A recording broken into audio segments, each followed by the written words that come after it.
How to reset any iPhone. In this video, I'm going to show you how to perform a factory reset on any iPhone. And if this video helps you, please consider giving it a like and also subscribe to my channel because that really helps me out. So performing a factory reset can be good if you're going to sell your iPhone. It'll remove your Apple ID and all your data from your iPhone. You can also do it to fix several issues if maybe something's not working well on your iPhone.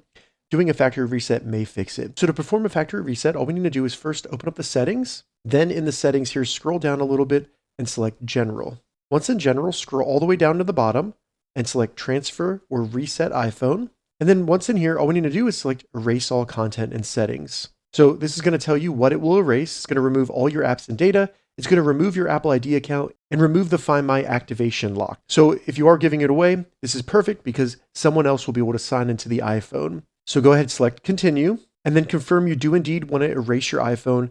There is no way to recover it after this has been done, so we will be performing a full factory reset. So select Erase iPhone.